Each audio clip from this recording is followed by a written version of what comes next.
አብዛኛውን ጊዜ ሰዎችን ካያችሁ ፊታቸውን አይታችሁ የምትረዱት ነገር አለ። ህይወት ገብቶኛል ብለው የሚያስቡ በጣም ብዙ ሰዎች አሉ። ወይንም ደህና ነኝ በሚል አካሄድ የሚሄዱ ሰዎች ይኖራሉ። እውነታውንስ ካላችሁኝ ግን ሁሉም ሰው ግራ ተጋብቷል። ስልካችንን ከፍ እናደርጋለን፣ የሁሉንም ሰው ህይወት በሶሻል ሚዲያ ላይ እንመለከታለን። የእነሱ ህይወት ያማረ ይመስላል፣ የእኛ ህይወት ግን የጨለመና የጠፋ ነው የሚመስለን። ነገሮችን የበለጠ ውስብስብና የከፋ የሚያደርገው ነገር ምንድነው ካላችሁ ሁሉም ሰው እያስመሰለ መሆኑ ነው። አብዛኛው ሰው በቀውስ ውስጥ መኖርን በደንብ ለምዶታል። እቺ ክራይሲስ የምትባለዋ ነገር ለኛ አሁን አዲስ አይደለችም። የተለመደው የምንላት ነገር ሆናለች። አንድን ሙዚቃ በጣም ደጋግማችሁ እንደማዳመጥ አድርጋችሁ አስቡት። በጣም ከመደጋገሙ የተነሳ ከሆነ ሰዓት በኋላ መስማት ታቆማላችሁ። ሙዚቃው እየተጫወተ ነው፣ አይምሯችሁ ግን ያንን ሙዚቃ ማዳመጥ አቁሟል። በቃ እናም ሆናችሁ ማለት ነው። ምንም ነገር ሊሰማው የማይችል ሰው ድንዝዝ ብላችኋል። ህይወታችን አብዛኛውን ጊዜ በዚህ አይነት መንገድ ውስጥ ነው። በኬዮስ ውስጥ በቀውስ ውስጥ መኖር ከጀመርን ትንሽ ሰነባብተናል። በውስጣችን ውስጥ አንድ የምንሰማው ድምፅ አለ። የሆነ ነገር ማድረግ አለብህ ይላል። ነገር ግን እሺ ምን ላድርግ፣ ከምን ልጀምር ስትሉ መልስ የለም።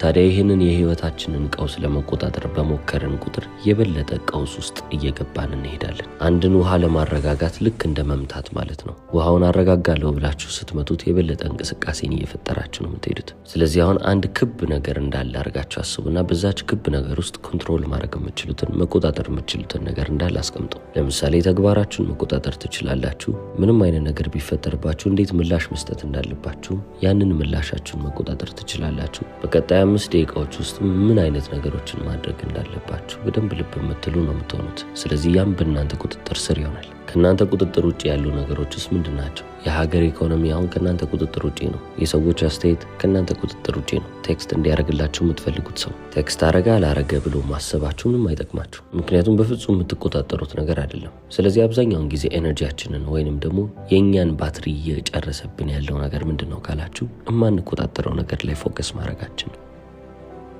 በዛች ክብ ውስጥ ያለችዋን ነገር ብቻ ልብ እያላችሁ ሀሳብና ትኩረታችሁን እዛች ነገር ውስጥ አርጉ ብያችኋለሁ። አይሆንም ብላችሁ ግን ያኛውን መቆጣጠር ማችሉትን ለመቆጣጠር የምትሞክሩ ከሆነ አይናችሁን ጨፍናችሁ መኪና እንደመንዳት አድርጋችሁ አስቡት። በፍጹም የት እንደምትሄዱ ልታውቁት አትችሉም። ስለዚህ ራሳችሁንም በደንብ አድርጋችሁ እየጠየቃችሁና እየፈተሻችሁ ማለፍ መቻል አለባችሁ። ትላንትናን እንመልከት። ትላንትና ሲያስጨንቃችሁ የነበረው ነገር ምንድን ነው? ሲያሳስባችሁ የነበረው ነገር ምንድን ነው? ሀሳባችሁና ትኩረታችሁን የወሰደባችሁስ ነገር ምንድን ነው? መቆጣጠር የማትችሉት የኑሮ ውድነት ነው ወይንስ ደግሞ የሀገር ኢኮኖሚ ነው ወይንስ ደግሞ ዜናው ነው ወይስ ምንድን ነበር እናንተን ሲያስጨንቃችሁ የነበረው? ያለቃችሁ ባህሪ? ለምንድን ነው እንደነዚህ አይነት ነገሮች የኔን ሀሳብና ትኩረት እየወሰዱ ያሉት ብላችሁ ልትጠይቁ ይገባል። አስቡት እስቲ ይህንን ሁሉ ሀሳብ ይህንን ሁሉ ኃይልና ትኩረት ወስዳችሁ ለሚጠቅማችሁ ህይወታችሁን ለምታሻሽሉበት ህይወታችሁን ለምትቆጣጠሩበት ነገር ብታውሉ ምን ያህል ትርፋማ ልትሆኑ እንደምትችሉ። ጤናችሁ ላይ ልብ ማለት ወይም ጤናችሁ ላይ ማተኮር፣ ዲሲዥናችሁ ላይ ወይም ውሳኔያችሁ ላይም ልብ ማለት፣ ክህሎታችሁን ማሳደግ ላይ ትኩረት ማድረግ፣ እነዚህ አይነት ነገሮች የምርም ህይወታችሁን የሚያሻሽሉላችሁ ነገሮች ናቸው። ታዲያ እነዚህን ኮንትሮል ማድረግ የምትችሏቸው ነገሮች ላይ መቆጣጠር የምትችሏቸው ነገሮች ላይ የበለጠ ፎከስ ባረጋችሁ ቁጥር በቁጥጥራችሁ ስር የሚሆኑት ነገሮች የበለጠ እየበዙላችሁ ይመጣሉ። ለምሳሌ ጠዋት ስትነሱ የምታደርጉትን ነገር በደንብ አርጋችሁ ልብ የምትሉና የምታስተውሉ ከሆነ ወይንም ጠዋታችሁን በጥንቃቄ የምትመሩ አይነት ሰዎች ከሆናችሁ ያቺ አንድ ተግባራችሁ ሙሉ ቀናችሁን የሚያሻሽልላችሁ ልታደርግላችሁ ትችላለች። ክህሎታችሁ ላይ በደንብ የምትሰሩ ሰዎች ከሆናችሁና ክህሎታችሁን ካሻሻላችሁ ደግሞ በስራ ህይወታችሁ ውስጥ የበለጠ እድልን እያገኛችሁ ትመጣላችሁ። አንድ ነገር ላይ ፎከስ በማድረጋችሁ የተነሳ ብዙ ነገሮችን ወይንም ብዙ ትርፎችን አገኛችሁ ማለት ነው። ስለዚህ እያንዳንዱ የምታደርጉት ነገር ለእናንተ ኮምፓውንድ ኢንትረስት እንደሆነ አድርጋችሁ አስቡ። ዛሬ ላይ የምታደርጓት አንድ የምትባለዋ ነገር ሰከን ያለና አስተዋይ የሚባለውን ሰው ለመገንባት እጥፍ ድርብ ውጤቶችን ይዛላችሁ ትመጣለች።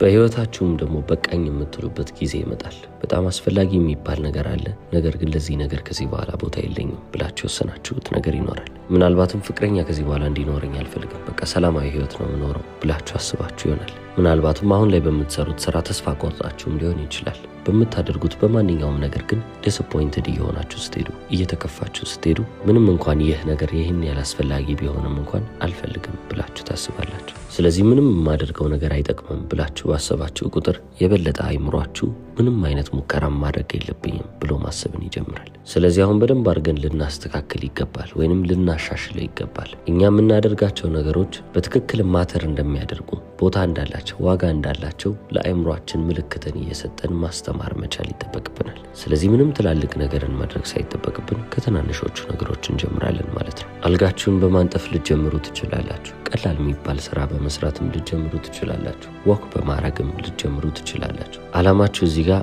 አእምሯችሁ እናንተ የምትሰሩት ነገር ማተር እንደሚያደርግ ዋጋ እንዳለው ማወቅ እንዳለበት ለማስመስከር ነው። ዛሬ ተነስተን አንድን ተራራ እንውጣ እያልን አይደለም። ለአእምሯችን አንድን ነገር ማሳየት ብቻ ነው የፈለግነው። ስለዚህ ያንን ነገር ካደረግን በቂ ነው፣ ተሳክቷል ማለት ነው። እያንዳንዱ ትንሽ የሚባሉ አቺቭመንት ወይንም ያሳካናቸው ጥቃቅን ነገሮች እንኳን ለአእምሯችን ምልክትን እየሰጡ ይሄዳሉ። እኔ ነኝ እኮ ይሄንን ያደረኩት ይላሉ። ስለዚህ አንዳንድ ጊዜ ሄልፕለስ ስትሆኑ ወይንም አጋዥ ያጣ ስትሆኑ የምርም አጋዥ አጣችሁ ሳይሆን አንዳንዴ አእምሯችሁ ምን ያህል የምታደርጉት ነገር ፓወርፉል እንደሆነ ምን ያህል ዋጋ እንዳለው እየዘነጋ ስለመጣ ነው። ወደ ስቶይኮቹም ስንመለስ ማርከስ አውሬሊየስ በጣም ትልቅ የምትባሏን ሮም የገዛ ገዢ ነበር። ታዲያ ሮምን በገዛበት ወቅትም ብዙ የሚባሉ ቀውሶች ነበሩ፣ ብዙ ብጥብጦች ነበሩ፣ ብዙ ጦርነቶች ነበሩ። ታዲያ በዛ ሰዓት አንድ የጻፋት ጆርናል ነበረች ወይም ማስታወሻ ነበረች። ይህቺም ማስታወሻ በእንደዚህ አይነት በጣም ከባድ በሚባሉ ጊዜያቶች ውስጥ እንዴት ነው አእምሮዬን ሳላጣ ሳላብድ እነዚህን ከባድ ጊዜያቶች እንዴት አድርጌ ልለፍ የሚለውን ጥያቄ እየጠየቀ የነበረ ሰው ነው። ታዲያ እዚህ አሁን በህይወት ምንም አይነት ነገር ሊፈጠርባችሁ ሊከሰትባችሁ ይችላል። እነዛ ነገሮች ኮንትሮል ማድረግ መቆጣጠር አትችሉ። ነገር ግን ለነዛ ነገሮች የምትሰጡትን ምላሽ በደንብ አድርጋችሁ ኮንትሮል ማድረግ ትችላላችሁ። ስለዚህ እናንተም ልክ እንደ ማርከስ አውሬሊየስ የቀናችሁን ጠዋት ስትጀምሩ ስልካችሁን ከመንካታችሁ በፊት ራሳችሁን ልጠይቁ የሚገባችሁ ጥያቄዎች አሉ። ዛሬ በራሴ ኮንትሮል ስር በራሴ ቁጥጥር ስር ያሉት ነገሮች ምንድን ናቸው? እንዴትስ ነው እነሱን ልቆጣጠር የምችለው ብላችሁ ጠይቁ። አመለካከታችሁን መቆጣጠር ትችላላችሁ። ጥረታችሁን መቆጣጠር ትችላላችሁ። ቀጣይ ምርጫችሁንም ማድረግ ትችላላችሁ። ከዚህ ውጪ ያሉት ነገሮች እንዳለ ቢፈጠሩ ደስ ይሏችኋል። ባይፈጠሩም ግን እናንተ ህይወታችሁን ልታጠፉበት ወይንም ደግሞ ልታጡበት አይገባም ነው። ዋናው ነገር ፍሬማችሁን ወይንም ያላችሁበትን ቦታ ለመሳት ነው። ለዚህ ነው ስቶይኮቹ ዲዛስተር ሪኸርሳልን ሲያከናውኑ የነበረው። ምንም አይነት መጥፎ ነገር ቢከሰት እንዴት ዘልቀዋለሁ ብለው አእምሯቸው ኢማጂን ያደርጋሉ። ስለዚህ እናንተም ስራዬን ባጣ ምን እሆናለሁ ብላችሁ አስቡ።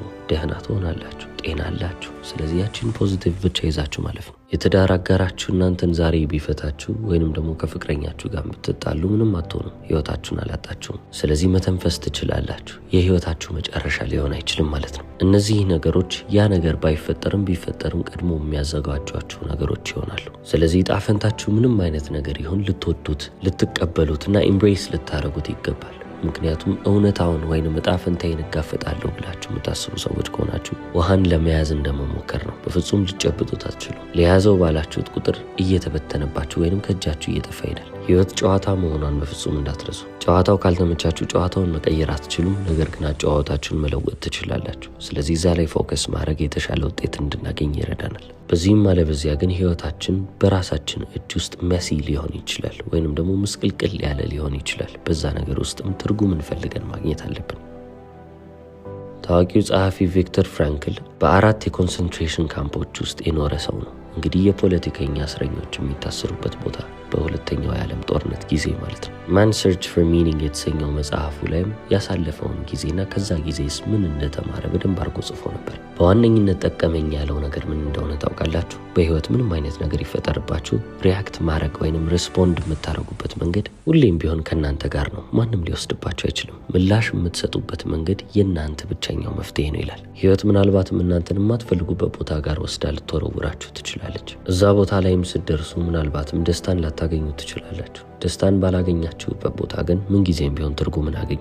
ተስፋ በማታገኙት ቦታ ላይ ፐርፐስን ወይንም አላማን ታገኛላችሁ። ስለዚህ ሁሌም ቢሆን ከባድ ነገር ውስጥ ብትገቡም ባትገቡም ህይወት ከኔ ምንድን ነው እየጠየቀች ያለችው ብላችሁ መጠየቅ አለባችሁ። ብዙ ጊዜ እኔ ከህይወት ምንድን ነው የምፈልገው ብለን ነው አይደለም የምንጠይቀው። አሁን ግን ጥያቄው ይገለበጣል።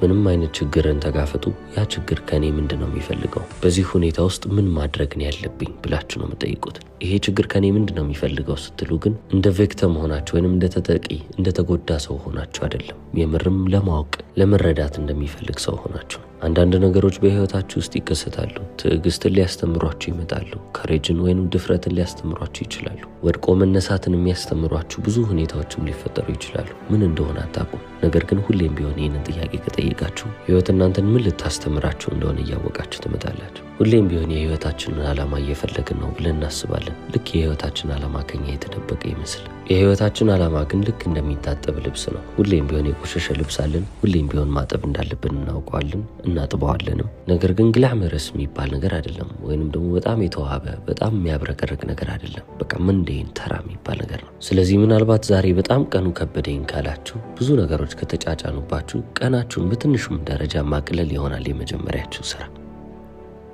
በአንድ ከባድ ስራ ከእናንተ የሚጠብቅ ማንም ሰው የለም። ህይወትንም ደግሞ ማሻሻል ከፈለጋችሁ ጥቃቅን እርምጃዎችን በማድረግ ነው የምታደርጉት። ምክንያቱም የህይወትን ትርጉም በእነዚህ ትላልቅ በሚባሉ ነገሮች ውስጥ ሳይሆን የምታገኙት በጥቃቅን ነገሮች ውስጥ ማተር በማድረግ ነው የምታገኙት። ትናንሽ አገልግሎቶቻችሁ ሰው ልብ የማይላቸው እናንተ ግን ዋጋ የምትሰጧቸው ትናንሽ የሚባሉ ነገሮች የበለጠ ትርጉምን እየሰጧችሁ ይመጣሉ። ትርጉምን የምታገኙበትም 3 መንገድ ሊኖር ይችላል። የመጀመሪያው ነገሮችን በመፍጠር ነው። ሁለተኛው ሰዎችን በመውደድ ነው። ሶስተኛውም ደግሞ የማይቀርላችሁ መከራ ከፊታችሁ የሚጠብቃችሁ ከሆነ በዛ መከራ ውስጥ የምታልፉበትን አመለካከታችሁን መምረጣችሁ። ስለዚህ የመጀመሪያውን 2 ማድረግ የማትችሉ እንኳን ቢሆን፣ አዲስ ነገር መፍጠር የማትችሉ ቢሆን፣ ወይንም ደግሞ ሰውን መውደድ ማፍቀርን የማትችሉም ቢሆን፣ ሶስተኛው መንገድ ሁሌም ቢሆን ለእናንተ ክፍት ነው ማለት ነው። ምክንያቱም አይቀርላችሁም። ሁሌም ቢሆን የሰው ልጅ መከራ ከፊቱ ይጠብቀዋል። ያንን መከራ ግን የምታልፉበትን አመለካከት ወይንም አቲቲዩዳችሁንም ደግሞ በዛው ልክ ማስተካከል አለባችሁ ማለት ነው። ስለዚህ ትርጉምን እፈልገዋለሁ ብላችሁ አትውጡ። በእያንዳንዱ ምርጫችሁ ውስጥ ክሬት እያደረጋችሁት እየፈጠራችሁት የምትመጡት ነገር ነው። ስለዚህ ትላልቅ ለውጦችንም በአንዴ ልጠብቁ አይገባም። ትርጉማችሁንም በአንድ ምሽት ላቀው እችላለሁ፣ ላቀው ይገባኛል ብላችሁ ራሳችሁንም አታስጨንቁ። ዛሬ ቀኑ ምንድነው? እሮብ። ስለዚህ እሮብን እንዴት ነው ማልፈው ብላችሁ ነው ማሰብ ያለባችሁ። ትልቅ ለውጥን እንዴት ላምጣ ብላችሁ ካሰባችሁ እሮብን ትረሷታላችሁ። ስለዚህ የኔን እሮብ እንዴት አድርጌ ላሳምረው፣ በዚህች ቀን እንዴት ፕሮግረስ ላርግ፣ እንዴት ወደፊት ልንቀሳቀስ ብላችሁ ራሳችሁን ከጠየቃችሁ መልሱ እንግዲህ ፊት ለፊታችሁ መቀመጡ አይቀርም። ለአይምሯችሁ ምስክሮችን ወይንም ማስረጃዎችን ትታችሁ እንደማለፍ ነው። አይምሯችሁ ትናንሽ ነገሮችንም ቢሆን እየመዘገበላችሁ ማለፍን ይፈልጋል። ስለዚህ ከእናንተ የሚፈልገው ነገር ትልቅ ቢሆንም ግዴታ ያንን ነገር ማድረግ የለባችሁ። በቀን ውስጥ ለ1 እና ለ2 ሰዓት ስፖርት መስራት አለባችሁ። ነገር ግን ከ5 ደቂቃ ትጀምራላችሁ። ከምትወዷቸው ሰዎች ጋር እንዴት ኮሚኒኬት ማድረግ እንዳለባችሁ፣ እንዴት መነጋገር እንዳለባችሁ ማወቅ አለባችሁ። ታዲያ ያንን ለማድረግ ብላችሁ ቁጭ ብላችሁ 1 ሰዓታችሁን ልታባከኑ አይገባም። የምትወዱት ሰው ጋር ትደውላላችሁ። ቀን እንዴት ነው፣ ቀንሽ እንዴት ነው ትላላችሁ። በቃ ስለ ቀናቸው ሰምታችሁ ትዘጉታላችሁ። አንድ ቀላል የምትባል ተግባር ነች፣ ነገር ግን ትልቅ የምትባል ለውጥን ታመጣለች።